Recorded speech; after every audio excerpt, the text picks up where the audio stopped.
Hi everyone, this is Travels with an Archaeologist. I'm the Archaeologist, now let's get into the travels. So today's video, Jerusalem. Yes, today I'm going to Jerusalem. Now this is a city which hardly needs an introduction. It's the center of the world, almost literally, and the holiest city in both Judaism and Christianity. It's also the third holiest city in Islam. It welcomes millions of pilgrims every year from all religions and has a population of just under 1 million people. The city is very famously a hotbed of dispute, both religious and political. Now, I've never been too shy about getting just a little political on this channel, so you might be wondering where I stand on that. Anyway, moving on. There is literally so much history in Jerusalem that I could do 10 videos just talking about it, but you can find this almost anywhere. The big question you're probably asking of me right now, if you're watching this channel, is what of the history is left to see? Well, despite changing hands between various powers 44 times, sometimes through treaty but often through warfare, an awful lot of the city's history actually does survive for us to see. Most of the city's history naturally lies in the Old City. The walls themselves are actually fairly recent, built by the Ottoman Emperor Suleiman the Magnificent. When the builders left Mount Zion outside the walls, Suleiman had them executed, with monuments to them still visible at the Jaffa Gate.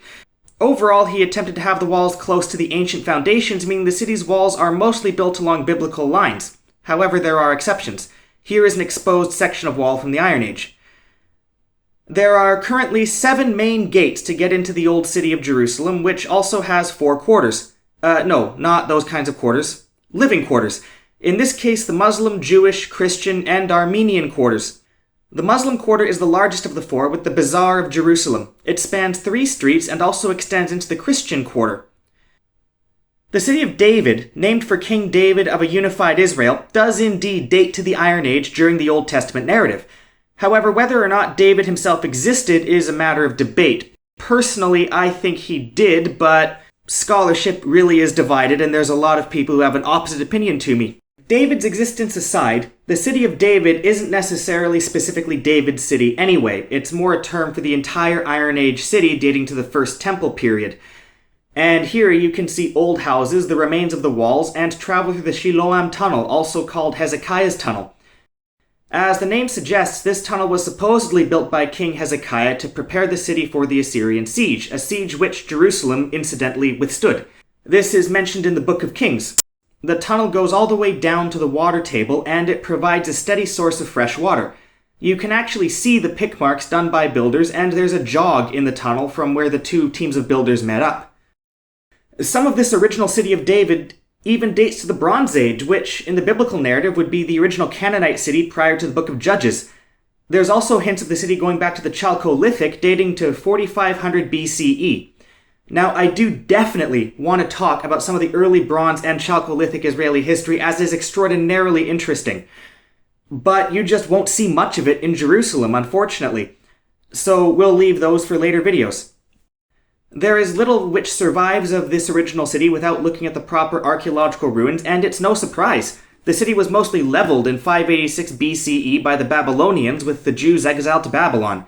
It was only upon their return under the reign of Cyrus the Great that they were able to rebuild the city and begin the Second Temple period. Now, there's not a lot that survives of the Second Temple period either, but there is more than of the First Temple period. The largest thing of it that does survive is also the most famous, the Western Wall, or the Wailing Wall. The Second Temple in Jerusalem was rebuilt on a grand scale, celebrating a revival of the Jewish state and religion. However, as the revived Judah slowly drifted into the orbit of larger empires, its elites soon adapted.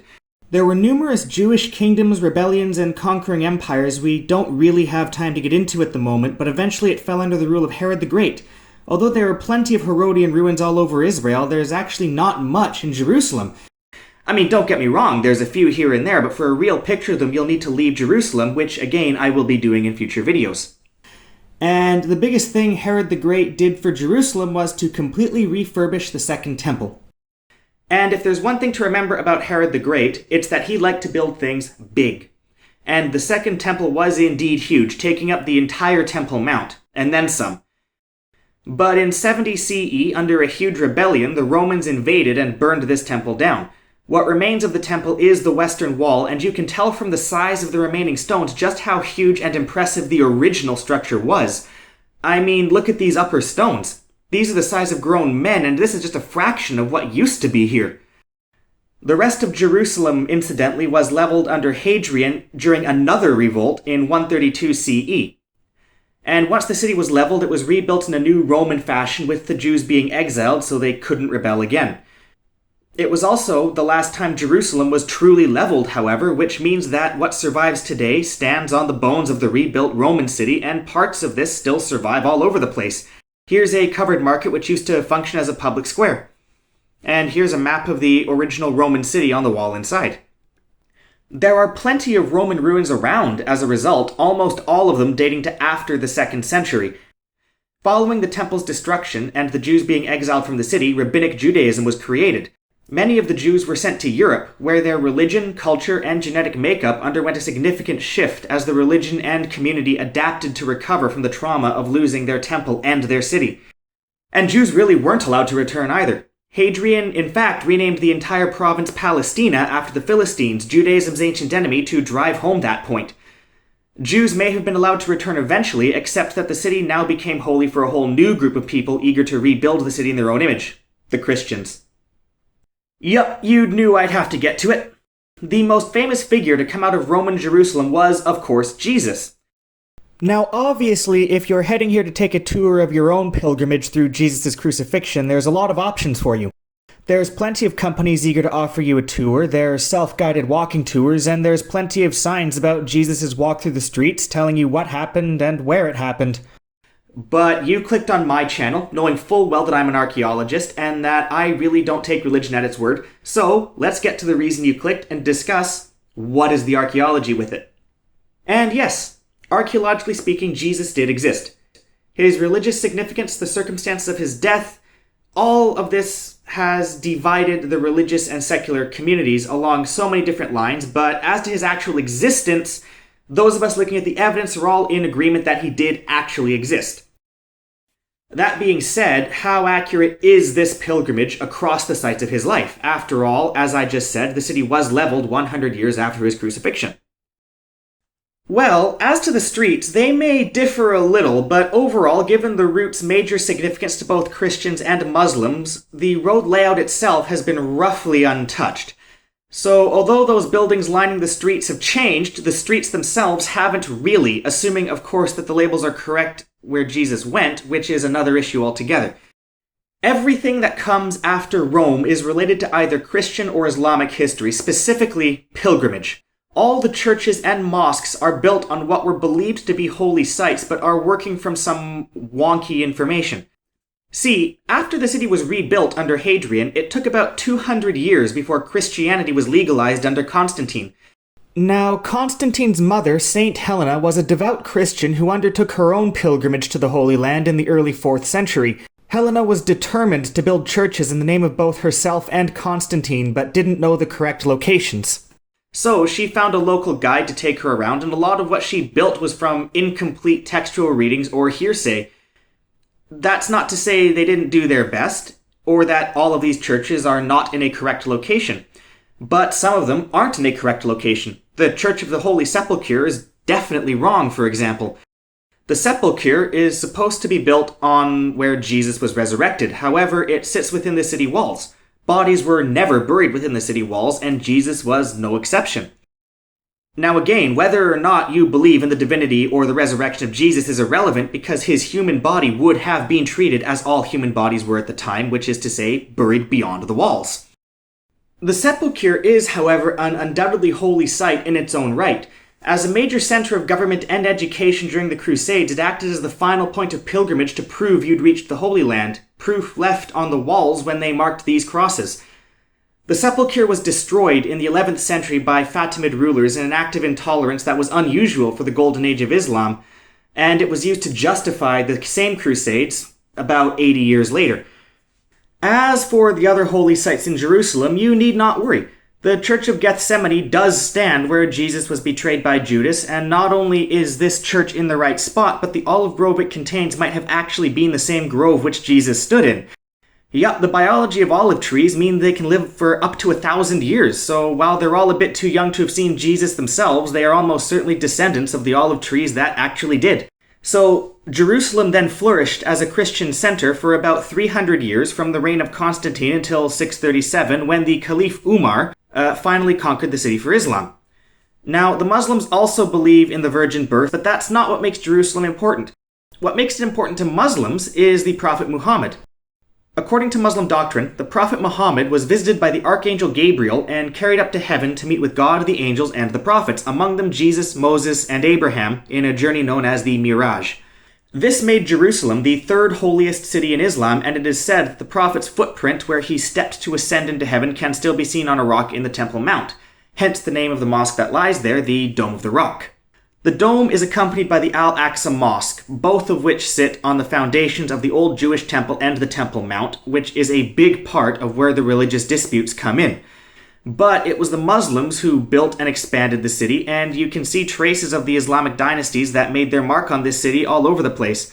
Now, as we know, the Crusaders did indeed take the city back for Christianity in 1099, but it was conquered again by Saladin in 1187, but this did not make the city peaceful. Although Catholic Europe carried enough of a crusading threat to keep the pilgrim routes open to Christians, the Jews were not so lucky.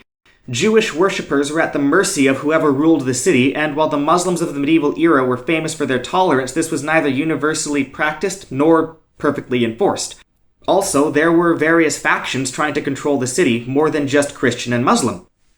After the Crusades, the city fell twice more to the Mamluks and then to the Ottomans in 1517, who rebuilt the aforementioned walls. It stayed as part of the Ottoman Empire for almost exactly 400 years when in 1917 the British captured it during the First World War. It was during this time that Jerusalem once more began to receive Jews as part of the Balfour Declaration, but we're getting too much into history here, and it's a fairly complex history at that. Europeans had been slipping into Jerusalem even during the Ottoman period as the empire's power began to fade and many new settlements were established, the most notable of which was Tel Aviv. Archaeology in the city of Jerusalem itself began during this period of European expansion in the latter half of the 19th century. A lot of what was found can be found here at this museum, beyond the city walls, built by the British Mandate, and there aren't very many labels. It's a true colonial museum, almost a relic in itself.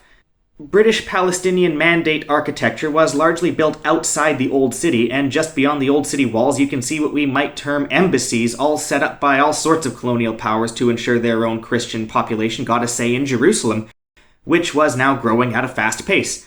There's quite a bit to say about the outer city, to be honest, from the Museum of Antiquity to the Knesset to Yad Vashem, but this video is running kinda long as it is, and to be honest, a lot of it is kind of veering off topic. After the British Mandate, a lot of complicated and controversial stuff happened, and today the city lies in Israeli control. And the living city in this case really is tied to its history. You can see here the massive Jewish graveyard at the Mount of Olives, which is still a place of prestige burial for modern Jews. For centuries, Jews weren't even allowed to go near it, let alone be buried in it. The Muslims, too, have their own cemetery along the eastern wall, which is also a site of great holiness. Today, it is possible for all people of all faiths to come into this city and worship their religion in relative peace, which is a rare occurrence, especially for Jerusalem. And whatever else you may think of the political situation, that fact really should be appreciated. Now, there is a lot more to say on Jerusalem, but the fact is, it is still a living, breathing city, making archaeology quite difficult. There is also a lot to say on the Holy Land's history beyond the city, which will be covered in future videos. It really is a fascinating country, one which solidified my love of archaeology and taught me true critical thought. So please do subscribe and follow me on the rest of this series. Until next time, I'm the Archaeologist, continuing my travels. Anyway, thanks for watching. As usual, here's my references, and one of the best references for today is this book, The Biography of Jerusalem by Simon Sebag Montefiore. That guy.